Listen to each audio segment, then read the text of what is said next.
Donc voilà, donc, on va commencer donc, avec FondSup. Donc domaine d'application, dans quel domaine on applique ce module, les aspects normatifs et la mise en œuvre dans Foxta. Et puis après, on va faire trois petits exercices. On va dire c'est un exercice en trois étapes qui vous permet, donc pour ceux qui ne connaissent pas, de se familiariser avec le logiciel, et pour ceux qui connaissent déjà, ça permet de revenir sur un certain nombre de détails. Alors, domaine d'application. Quand on dit conventionnellement, quand on parle de fondation superficielle, c'est ça. Ça veut dire c'est une fondation qui est encastrée dans le terrain avec une profondeur d'encastrement qui est inférieure à 2,5 fois son diamètre. C'est dans ce cadre-là qu'on va appliquer FondSup. Et de plus, FondSup ne traite que le cas d'une fondation superficielle rigide. D'accord ? À comparer au domaine d'application de concept de fondation profonde, qui correspond à des diamètres, à des profondeurs, qui sont supérieures à 5 fois le diamètre, et à comparer au concept de fondation semi-profonde, qui est intermédiaire entre les deux, ce qui veut dire une profondeur entre 2,5 et 5. Alors, maintenant, d'un point de vue, ça c'est la convention, mais maintenant d'un point de vue fonctionnement d'une fondation superficielle, par construction, ou par convention, on considère que pour une fondation superficielle, la charge verticale est équilibrée exclusivement par la base. On néglige la contribution éventuelle que l'on pourrait avoir ici, au niveau du fût, on va dire. Quand on va commencer à travailler avec une fondation profonde, on va commencer à considérer une contribution partielle, il n'est pas majoritaire cette contribution, mais partielle du frottement axial. Donc, le frottement axial peut être mobilisé. Et puis, quand on va aller vers le domaine de fondation profonde, la contribution du frottement axial devient importante, voire dans certains cas prépondérante, quand vous avez des pieux qui sont de grande longueur. Et donc, c'est le principe, mais pas que. Donc, ça, c'est le principe de fonctionnement sous charge verticale, mais pas que sous charge verticale. Sous charge horizontale, il y a des différences aussi essentielles. C'est que quand on a une fondation superficielle, généralement sous chargement horizontal, sous l'effet d'un moment ou d'un effort horizontal, tout est équilibré. On part du principe que tout est équilibré par la base. Donc, ça veut dire cette charge horizontale, on va chercher à l'équilibrer essentiellement par frottement à la base. Après, effectivement, dans certains cas, notamment si vous êtes ancré dans du rocher ou dans un terrain très raide, on peut discuter, ce n'est pas interdit, on va dire, par les règles, etc. On peut discuter d'une contribution éventuelle de la butée. Il faut simplement ne pas oublier que la butée, pour la mobiliser, il faut un déplacement beaucoup plus important que ce qui est nécessaire pour mobiliser le frottement. Donc, ça ne va pas se mobiliser au même temps. Mais néanmoins, c'est possible. Mais généralement, on néglige, et donc le H comme le M sont équilibrés ici. Évidemment, le M arrive amplifié par le bras de levier naturellement. Et puis après, vous avez le cas d'une fondation semi-profonde. Le principe d'une fondation semi-profonde, c'est que on a la contribution du fût n'est pas négligeable, donc notamment pour équilibrer ce chargement-là. Donc on a à la fois la contribution de la réaction frontale et la contribution de la réaction en pointe. Et quand on va aller vers des fondations profondes, donc là c'est fondations semi-profondes, quand on va aller vers fondations profondes, ça veut dire des fondations pour lesquelles la profondeur est supérieure à 5 fois le diamètre. Donc, c'est des fondations qui sont plutôt élancées.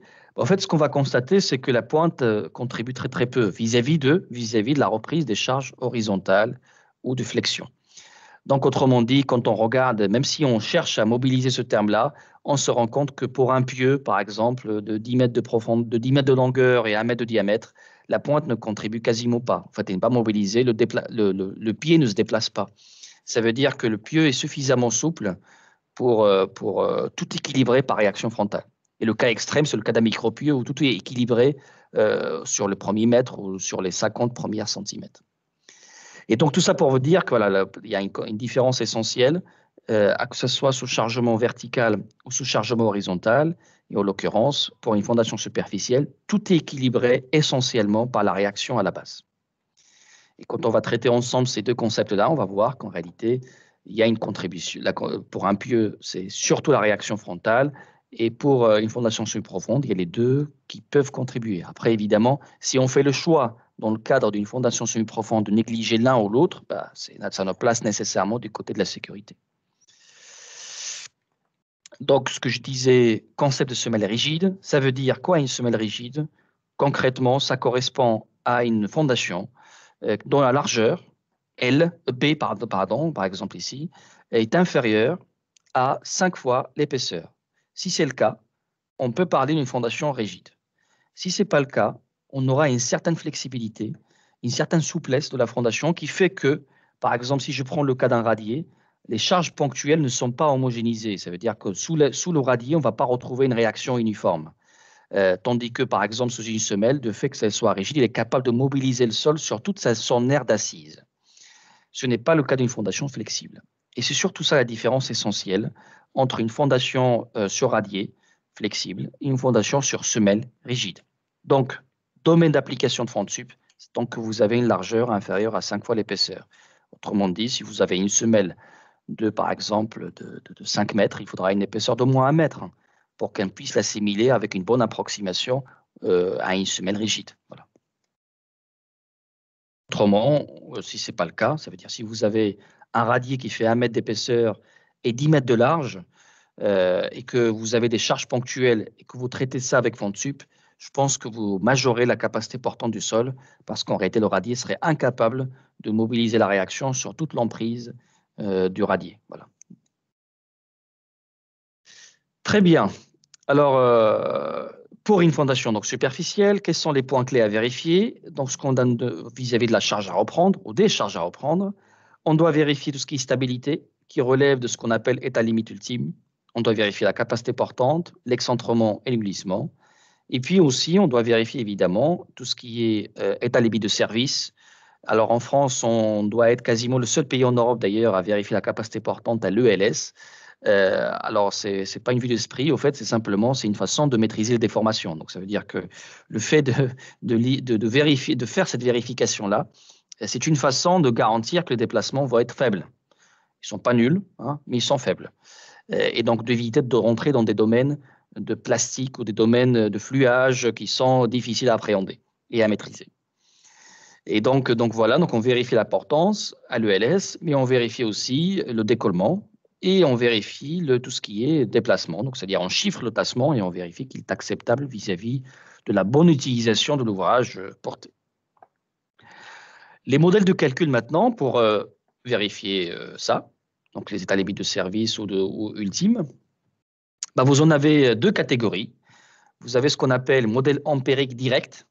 C'est typiquement des modèles, pour ceux qui ont évidemment l'habitude, des modèles qui sont basés directement sur le pressiomètre ou le pénétromètre statique, par exemple.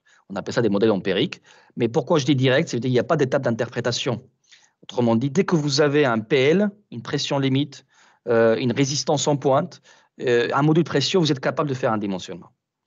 Donc, tandis que à comparer, par opposition à des modèles théoriques qui sont indirects, parce que typiquement des modèles qui sont basés sur le C, le phi, le E, etc. À ce moment-là, il faudra, à partir d'essais in situ, par exemple, classiques, il faudra quand même faire une interprétation qui consiste à idéaliser le comportement du terrain. On a un matériau élastoplastique parfait avec un C, un phi, etc. Quand on a des sables, des vrais sables, c'est possible de le faire. On peut assez aisément définir des vraies propriétés de cisaillement intrinsèques comme imaginé dans ce type de modèle théorique. Mais quand vous avez par exemple des sols intermédiaires, et on a toujours des sols intermédiaires, quand vous avez par exemple des marnes, vous avez des sables et graviers, des sols cimentés, c'est complexe. Hein. Voilà, parce que tout ça, pour la simple raison que c'est quelque chose qu'on a du mal à obtenir par des essais en laboratoire, qui ne sont pas forcément applicables. Et puis l'état d'interprétation, voilà, elle présente beaucoup d'incertitudes. Donc c'est pour ça qu'en France, on a beaucoup capitalisé sur ces modèles empiriques directs. Donc ça veut dire que c'est des modèles qui ont été calibrés en faisant un grand nombre d'essais de chargement et en comparant les résultats, par exemple, de portance et de tassement par rapport au résultat de l'essai qui a été réalisé à côté, l'essai pressiométrique ou l'essai CPT. Et donc, ces modèles-là présentent une marge de fiabilité qui est plutôt bonne. Hein. Aujourd'hui, voilà, on peut considérer qu'en France, qu'on a des modèles qui sont plutôt fiabilisés quand on utilise ces approches directes. Voilà. Et des modèles théoriques indirects, ils sont voilà, moins utilisés, notamment pour les problèmes de portance. Par contre, dès qu'on va s'intéresser à des problèmes d'interaction sur structure, des problèmes de radier, là, on est obligé de passer par cette étape-là, et avec toute l'incertitude que cela implique. Hein. Donc voilà, donc après, quand on parle de capacité portante, le mécanisme qui est en jeu, donc là, ce que je vous montre ici, c'est le résultat, on va dire, classique d'un essai de chargement sur une semelle isolée. Quand on va venir charger une semelle isolée, on va constater que, donc on augmente la charge progressivement, on observe le tassement.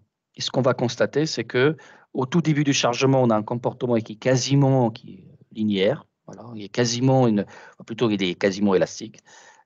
Donc c'est pas vraiment une droite, mais voilà, donc on a des déformations irréversibles qui sont très très faibles, peu de plasticité. Et à partir d'un certain niveau de chargement, on voit que le tassement s'accélère et il y a des effets de temps, c'est-à-dire quand on arrête de charger, ça continue de fluer, etc. Jusqu'à atteindre un niveau de chargement où les déplacements évoluent ou les tassements évoluent de façon indéfinie. C'est plus contrôlable. Et donc, ce niveau de chargement, ce qu'on appelle la charge de rupture. Alors, pour vous donner un ordre d'idée, cet ordre de grandeur est intéressant. Une charge de rupture correspond à un enfoncement de 1/10 de diamètre. Donc, ça veut dire, si quelqu'un vous calcule avec n'importe quel logiciel un tassement, avec le tassement d'une semelle isolée ou d'un pieu isolé d'un ordre de grandeur supérieur ou égal à 1/10 du diamètre, donc une semelle qui fait 1 mètre, si quelqu'un vous dit que son tassement c'est 10 centimètres, il y a une erreur quelque part. Soit la semelle est mal dimensionnée, hein, soit il y a un problème dans le choix des paramètres. Donc une semelle correctement dimensionnée ne devrait pas tasser de moins de 1 centième de diamètre. C'est ça l'ordre de grandeur. Et c'est dans ce domaine-là, toutes les coefficients de sécurité que l'on va mettre, notamment pour la capacité portante ELS, sont pensés pour permettre, garantir que la fondation va travailler dans ce domaine. Et dans ce domaine, l'ordre de grandeur, c'est 1 centième de diamètre. Ça veut dire une semelle de 1 mètre de diamètre. Le tassement attendu, c'est de l'ordre du centimètre. C'est pas 5. Voilà. Donc, par contre, ça peut être 2 ou 0,5. Voilà, c'est la moindre des choses. Mais par contre, ça ne sera pas 5, ça ne sera pas 10. Donc, c'est ça l'ordre de grandeur. Donc, et donc, l'idée, c'est que voilà, on va dimensionner une semelle pour garantir un travail dans ce domaine de service. Et cette charge de rupture, elle correspond à un mécanisme de poinçonnement dans le terrain. Donc, ce poinçonnement, donc, on peut le visualiser en laboratoire. Donc, ça, c'est un essai, on va dire, physique. Et puis, on a aussi pas mal de retours d'expérience en vraie grandeur, donc des retours d'expérience malheureux en vraie grandeur. Donc, là, c'est un exemple d'un silo qui a poinçonné sous son poids propre et sous l'effet, donc, en présence d'un terrain de faible compacité. Et donc, le but, c'est de ne pas tomber, évidemment, de ne pas activer ce mécanisme avec une sécurité suffisante. Et on va garantir que l'effort appliqué ne dépasse pas la charge de rupture avec une sécurité suffisante. Donc, ce que vous voyez là, le formulaire de justification de capacité portante est là. La charge appliquée, pondérée, donc notamment à l'ELU, on peut être amené à la pondérer, donc un 35 par exemple. Et puis, le poids des terres, donc on enlève toujours le poids des terres parce que le poids des terres est déjà là. Donc, ce qui compte vis-à-vis de la capacité portante, c'est ce qu'on rajoute par rapport au poids des terres excavées. Donc, c'est-à-dire le poids des terres qui était à l'emplacement de la semelle. Et puis, la différence, donc l'incrément, doit être inférieur à la résistance du terrain, donc la capacité portante de la fondation, comptabilisée donc sur l'aire de la fondation, et puis moyennant donc un coefficient de sécurité. Donc, pour donner un ordre d'idée, donc là, c'est l'effort pondéré. Le R0, c'est le poids des terres excavées, donc c'est l'aire d'assise de la fondation qu'on note A, fois Q0, qui est la contrainte que j'avais initialement à l'emplacement de la fondation avant de la réaliser. Et puis le RVD, c'est on va dire la contrainte de rupture de terrain, qu'on note usuellement Q net, d'accord, comptabilisée sur l'aire d'assise effective, A' pour dire effective, de la fondation. Pourquoi effective? Parce que si la fondation, par exemple, est soumise à l'application d'un chargement qui est excentré par rapport à l'axe, à ce moment-là, effectivement, on va avoir une aire d'assise ressentie par la fondation effective qui est plus faible que l'aire d'assise totale. Donc, c'est le A' qui apparaît là. Et puis après, vous avez un coefficient de sécurité combiné, ou un facteur partiel combiné, qui tient compte à la fois de ce qui est demandé dans les eurocodes, c'est le gamma RV, multiplié par un facteur modèle que chaque pays applique pour pouvoir se raccorder à ses propres retours d'expérience et ses propres méthodes de calcul. Et en l'occurrence, le FS que vous voyez là, quand vous dimensionnez à partir de modèles empiriques qui est largement éprouvé en France, et notamment, mais aussi à partir de modèles analytiques en conditions non drainées, c'est-à-dire dimension à partir du CU. C'est quelque chose qu'on a largement pratiqué, notamment pour des problèmes de remblai sur sol compressible. Au fait, à ce moment-là, vous avez un niveau de sécurité qui est, comme vous pouvez le voir ici, beaucoup plus faible que ce que vous auriez si vous dimensionnez à partir de C', F'. Donc, en l'occurrence, le FS, il vaut à peu près 3 pour arrondir à l'ELS. Il vaut à peu près 1,7 à l'ELU fondamental et sismique. Et il vaut 1,44 pour l'ELU accidentel. Et puis, si on a maintenant un dimensionnement à partir de C', F', ça veut dire propriété de cisaillement en conditions drainées, pardon. Donc, un sable, par exemple, une fondation sur un sable avec un chargement long, ou en tout cas de quelques mois, sur une durée de quelques mois, ou ça peut être aussi une fondation sur une couche d'argile, mais à long terme. Voilà.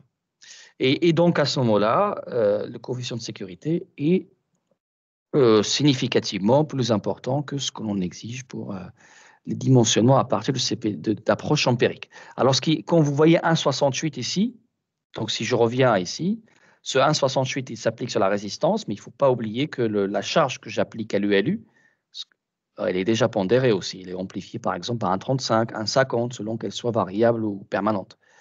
Donc la sécurité globale, c'est 1,68 fois le facteur d'amplification que vous n'aurez appliqué à la source sur la charge à reprendre.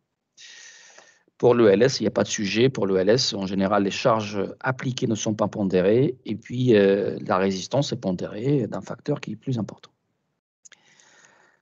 Maintenant, comment calculer pour pouvoir faire cette vérification? Ce que va faire FondSup, c'est qu'il va appliquer évidemment le bon coefficient de sécurité et après, il va calculer le QNet, le A', en fonction de type de sol, en fonction des propriétés que vous auriez définies, etc. Donc là, c'est des rappels rapides. Je vais passer vite là-dessus parce que c'est des choses, à mon avis, que vous connaissez déjà. Donc, QNet, c'est Kp PL fois I delta I bêta.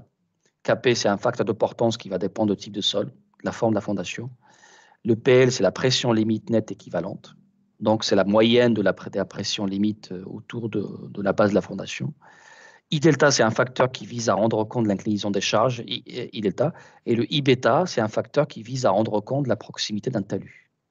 Et on a un formalisme très similaire quand on dimensionne à partir de CPT, KC, QCE, I delta, I bêta. Et donc, ce que rentre l'utilisateur, c'est qu'il indique un type de sol, il rentre les PL et le programme et les charges, et le programme va calculer I delta, I bêta, PLE et KP, etc. Et donc, tout ça, c'est expliqué dans les annexes DE de la norme fondation superficielle. Donc après, bon, dans le détail, le PLE, c'est la moyenne géométrique, donc c'est la moyenne des logs. La moyenne géométrique sous la base de la fondation sur une profondeur HR qui est généralement prise égale à 1,5 fois B. Sauf si le chargement est très excentré, on peut réduire cette profondeur, la profondeur sur laquelle on calcule, on comptabilise cette résistance. Donc c'est comme ça que le PLE est calculé. Et puis après, le QC, la résistance de cône, équivalente, le QCE, c'est la moyenne du QC mesuré ou disponible sous la base de la fondation. Après, le programme il applique un écrêtement, c'est pour ça que c'est appelé CQCC, un écrêtement à 1,3 fois la valeur moyenne. Voilà. Donc ça, c'est on va dire les règles françaises largement décrites dans ces annexes-là. Et puis après, le KP, comme je disais tout à l'heure, ça dépend de la forme de la fondation, donc ça veut dire le rapport entre sa largeur et sa longueur, B sur L. Et puis, il dépend aussi, donc là, vous avez deux facteurs ici qui dépendent de type de sol. Donc KP1, c'est le semelle filante, KP2, c'est semelle carrée. Et puis, pour les valeurs de référence pour semelle filante et carré, ils s'obtiennent à partir de cette expression-là.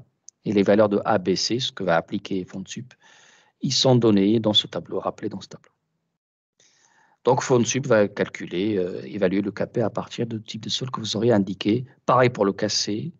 Et puis, le DE que vous voyez là, l'encastrement, c'est ce qu'on appelle ça la profondeur d'encastrement équivalente. Donc, ça veut dire que ce n'est pas tout à fait l'encastrement de la fondation. Le but, c'est de rendre compte du fait que la fondation elle n'est pas encastrée dans un terrain homogène et qu'en partie supérieure, on pourrait avoir des terrains de plus faible compacité que sous la base de la fondation. Auquel cas, l'encastrement que l'on va considérer dans le calcul est plus faible que l'encastrement réel. Donc, c'est ce qui est considéré dans cette relation. Donc, on calcule DE comme la moyenne, on va dire, des QC sous la base de la fondation, au-dessus de la base de la fondation, rapporté à la moyenne des QC sous la base de la fondation, qui sont QCE. Donc, on compare ça à ça. Si vous avez un terrain homogène, vous avez le même QC, par exemple, partout, ou le même PL partout, à ce moment-là, cette quantité-là va vous donner D. Hein.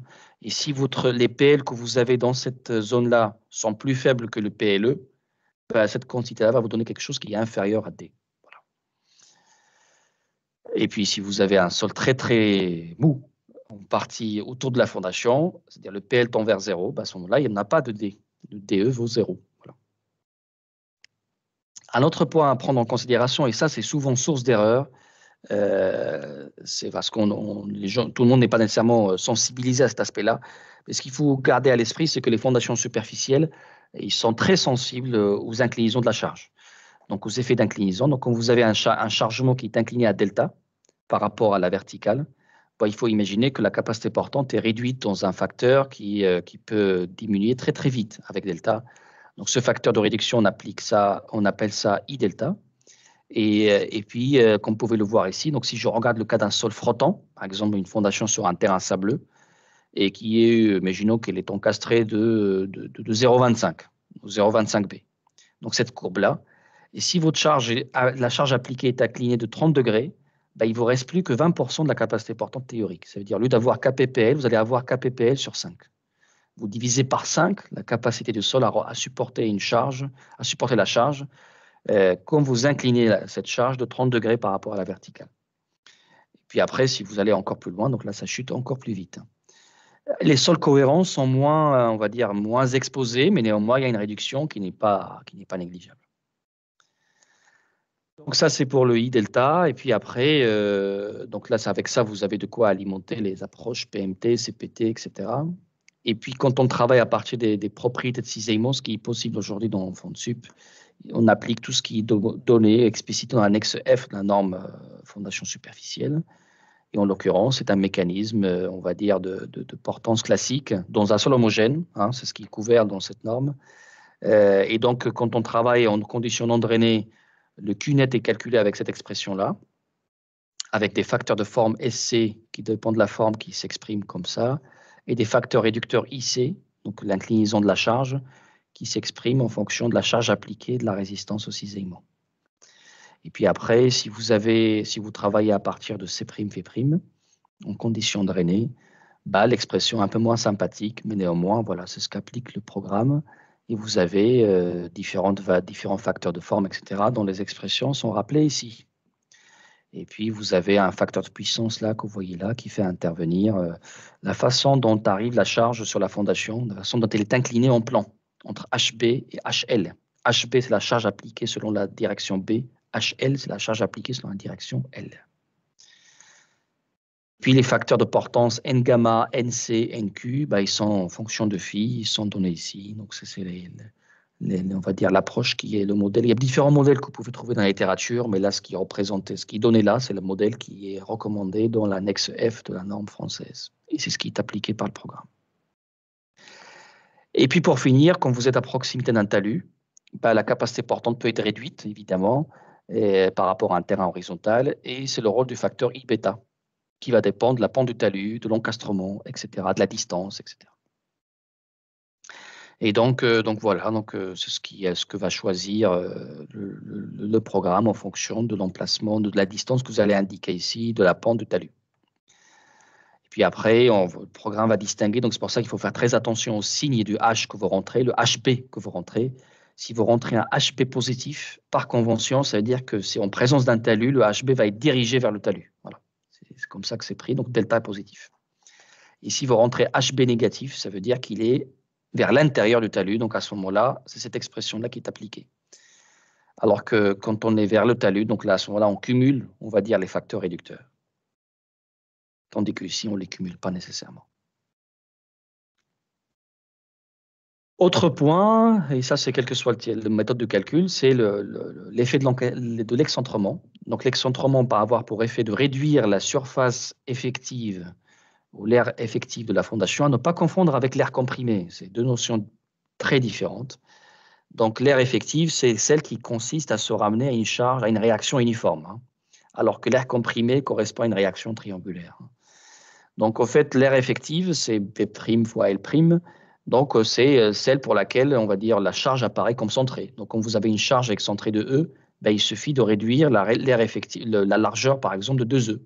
Donc, on travaille avec B-2E et avec ça, on se ramène à une fondation pour laquelle la charge est centrée. Et ça nous permet d'appliquer les formules de calcul pour une fondation soumise à un chargement centré. Et donc, on travaille avec une aire équivalente de B-2E fois B-2EB fois L-2EL. Et ça va être calculé pour chaque combinaison de charges. Et c'est sur aire d'assise effective qu'on va comptabiliser le Q-net.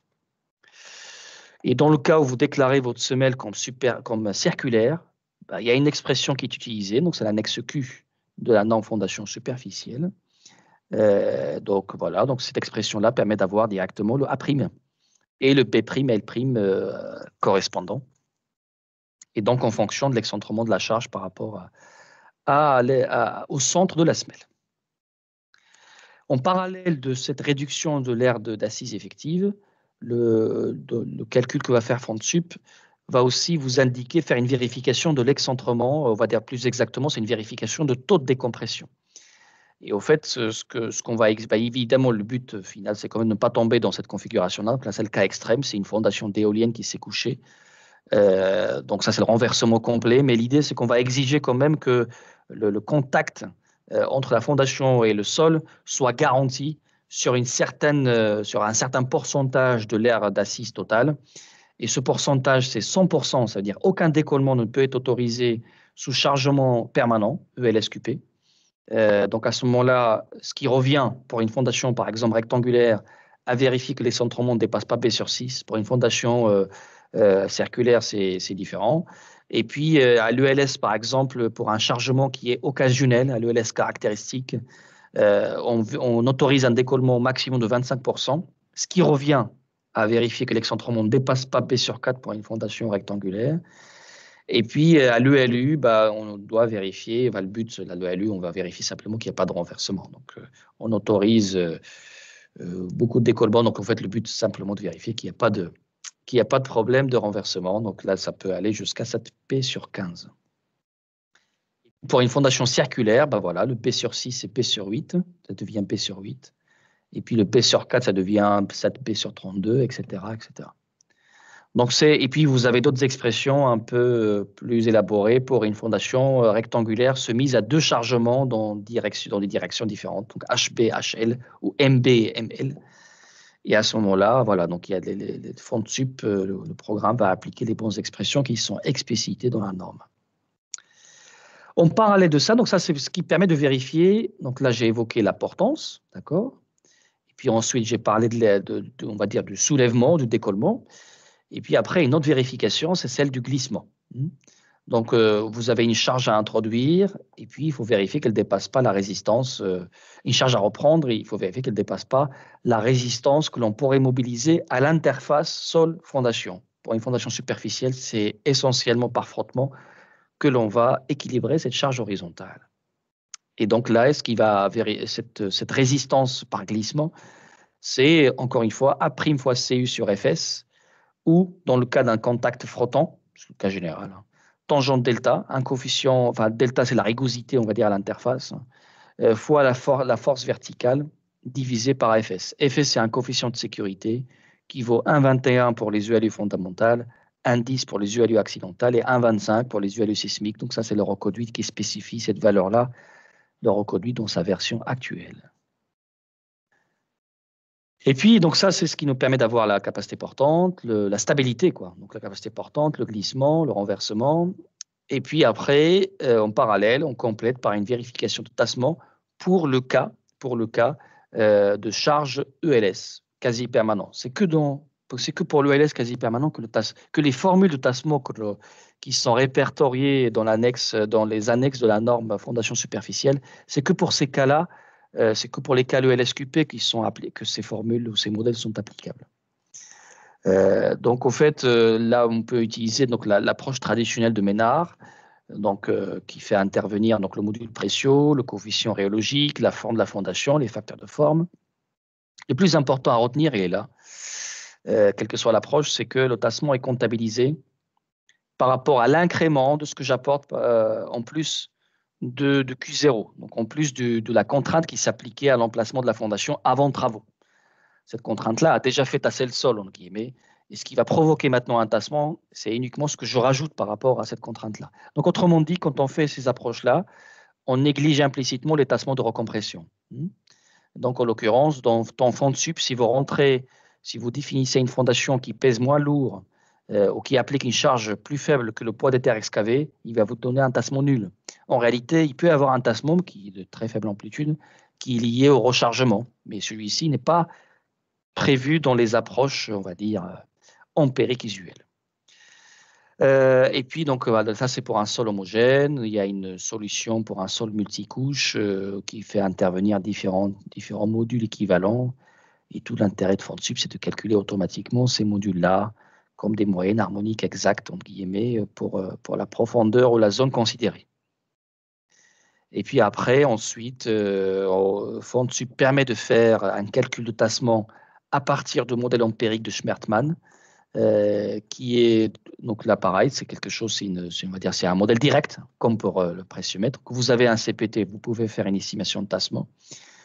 Donc c'est on va dire le modèle qui est utilisé, qui fait intervenir donc une sorte de facteur d'influence en profondeur IZ, la contrainte impliquée, le poids des terres, enfin la contrainte qui s'appliquait à l'emplacement de la fondation avant de la réaliser, et la résistance au cône évidemment QC. Ce qui est intéressant à noter, c'est que ce modèle-là ne s'applique que pour les sables. C'est très important. Donc, si vous avez des argiles, au fait, c'est un modèle qui a donné des tassements qui sont anormalement forts. Donc, il ne faut pas l'utiliser. Donc, c'est ne valable que pour les sables. Et puis ensuite, donc ça, c'est l'annexe I. Et puis ensuite, vous avez, dans le cas d'un terrain élastique, donc dans le cas, par exemple, vous avez caractérisé le terrain par un modèle idéalisé élastoplastique. Donc, vous avez un E, un U, un C, un Phi. Les C et Phi vont servir à calculer la portance. Et puis, le E et NU vont servir à vérifier le tassement. Le tassement dans le domaine élastique, puisque les sécurités qu'on met, c'est ce qui nous garantit d'être dans ce domaine élastique. Donc, au fait, c'est un XJ de la norme fondation superficielle et on utilise, tout ça, c'est du boussinesque intégré. Donc, en l'occurrence, c'est la solution analytique de Giraud. Donc, c'est l'intégration de la solution de boussinesque pour une fondation rectangulaire ou circulaire, rigide ou souple, mais ce qui est considéré dans FondSup, c'est que le cas d'une fondation rigide. Donc, c'est la contrainte appliquée fois B sur E, 1 moins nu carré, CF. Il vous demandera donc nu et E pour ça. Et le CF, il dépend de la forme de la fondation. D'accord? Et le B, c'est sa largeur ou son diamètre. Et donc, ça vous donne un ordre de grandeur de tassement. Alors, comment choisir ce module? Si vous avez du Pressio, il ne faut pas utiliser ça parce qu'avec le Pressio, vous pouvez directement faire le calcul avec l'approche directe. C'est vraiment dans des situations où vous n'avez pas de Pressio et vous avez, par exemple, du SPT que l'on va transformer en module, où vous avez des essais dynamiques qui donnent directement des modules à faible niveau de déformation que l'on pourrait dégrader. Donc, en tout cas, c'est dans le cas où vous n'avez pas accès à des essais classiques de type PMT et CPT. Mais néanmoins, je vous rappelle ici les ordres de grandeur que l'on pourrait entre E et EM, juste à titre d'information. Ça veut dire, si vous voulez que cet tassement-là soit pertinent et comparable à ce qu'on obtiendrait avec une approche pressiométrique, il faudra y mettre ça. 3 à 6 fois EM, en fonction du type de sol. Voilà, donc ça, j'étais peut-être un peu trop rapide. Donc, si je peux passer trop vite sur certains aspects que ça vous intéresse de les approfondir, je suis là pour ça. Donc, je peux revenir là-dessus sans problème. Donc, ça, c'est pour le cadre théorique, on va dire. Et puis maintenant, dans Foxta, un point de vue utilisation, ce que FondSup va demander, c'est un profil profil pressiométrique, pénétrométrique ou un jeu CFI, on va dire, pour un sol homogène. Il y a une subtilité, par contre, quand vous travaillez à partir d'essais in situ, c'est qu'il vous demandera de préciser est-ce que c'est un traitement par mesure ou un traitement par couche. C'est quoi un traitement par mesure? Ça veut dire vous rentrez les mesures telles qu'ils arrivent du pressiomètre. Vous avez un sondage au droit de la semelle, au droit de la fondation, et vous calculez avec ce sondage tel quel. C'est-à-dire, dans le cas où il n'y a pas eu le passage que l'on fait usuellement, qui consiste à définir une couche avec des propriétés homogénéisées ou un multicouche avec des propriétés homogénéisées par couche. Et c'est dans ce cas-là que s'applique le traitement par couche. Auquel cas, si vous demandez un traitement par couche, le programme ne va pas modifier les valeurs que vous allez rentrer. Il n'y aura aucune interpolation. Il va considérer un profil défini par morceau tel que vous l'avez défini. Par contre, dans le cas où vous choisissez un traitement par mesure, les mesures ne sont pas nécessairement régulièrement espacées, il peut y avoir des mesures qui manquent, etc. Au fait, le programme va repasser dessus, entre guillemets, et il va réinterpoler le profil pour le lisser et surtout pour avoir des points intermédiaires là où cela manque par rapport au pas de calcul. Voilà. Et donc, voilà, vous choisissez donc, en fonction du type d'approche que vous avez. Et puis après, FormSup, vous l'alimenter par différents cas de charge que l'on peut importer depuis Excel. Et puis après, oui. Je peux intervenir. Oui, bien sûr, allez-y. Concernant les traitements par couche, si on a les données sur le terrain, comment on fait pour entrer les données par couche? Si vous avez un sondage Précio, c'est ça par exemple? Oui, le sondage Précio surtout. Bah, en fait, si vous avez un sondage Précio qui a donné un certain nombre de choses et plusieurs sondages Précio, bah, on va dire, il y a un choix à faire et généralement un traitement statistique à faire pour choisir la bonne valeur caractéristique à affecter à chaque couche. Donc, ça peut être, par exemple, les gens, ils pratiquent souvent des moyennes harmoniques pour les modules Précio, des moyennes géométriques pour les PL. Maintenant, si vous avez qu'un seul sondage et que vous ne savez pas quoi faire, bah, vous rentrez le sondage tel quel et vous travaillez par mesure. Ok, si on a, soit, par exemple, si on a 3 points de sondage Précio, comment faire pour choisir? Vous choisissez pas. Si vous avez plusieurs sondages pressiométriques, il faudrait le plus pertinent, à moins d'avoir un sondage qui est proche de la fondation. Donc à ce moment-là, on peut privilégier celui qui est proche de la fondation. Mais l'idée, c'est que si vous avez plusieurs, il faudra travailler par couche et homogénéiser. Mais ça, c'est pas le logiciel qui vous dit comment faire. Ça, c'est le. Ok. Ok. Donc pour les moyennes, pour faire les moyennes harmoniques, on prend les pressions limites. Donc pour les pressions limites, c'est la moyenne géométrique, généralement. Et pour les modules, la moyenne harmonique. Ok, ça marche. Ça marche? Oui, c'est bon.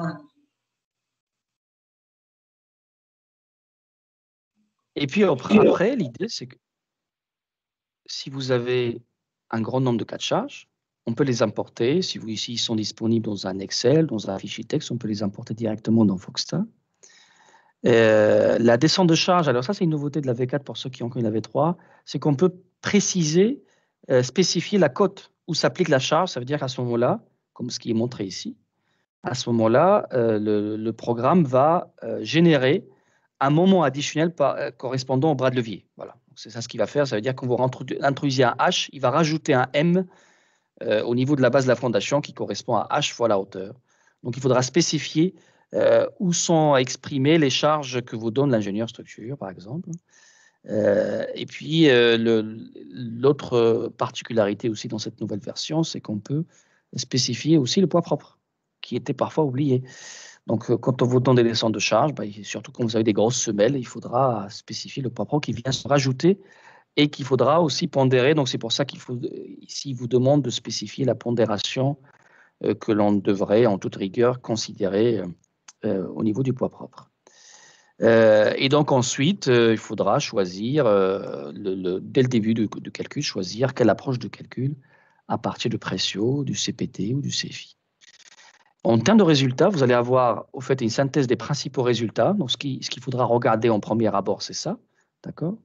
Donc, il vous récapitule les charges que vous auriez rentrées, qui sont combinées. Ça veut dire le VD, c'est déjà combiné avec le P0, le poids propre de la semelle. Le HD, on a déjà combiné les deux H dans chaque direction.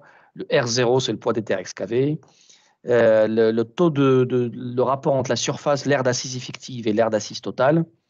Le RVD, c'est la résistance du terrain pondérée. Le RHD, c'est la résistance horizontale par glissement, par frottement. Puis après, là, il vous dit est-ce que ça passe ou ça passe pas. Tout simplement, portance, excentrement, glissement. Et là où il y a de l'ELSQP, il fait un calcul de tassement. En parallèle, là, c'est juste à titre de complément, surtout pour des gens qui font des calculs avec des tableurs, des calculs avec d'autres outils, qui ont besoin de comprendre quels sont les paramètres qui ont été pris en compte pour avoir ce calcul-là, donc pour pouvoir comparer, pouvoir comprendre. Donc là, vous avez des paramètres intermédiaires. Donc il vous dit, voilà ce que j'ai pris pour les calculs de portance, comme I delta bêta, donc le facteur combiné sur l'inclinaison et la pente. Voilà ce que j'ai pris comme KP.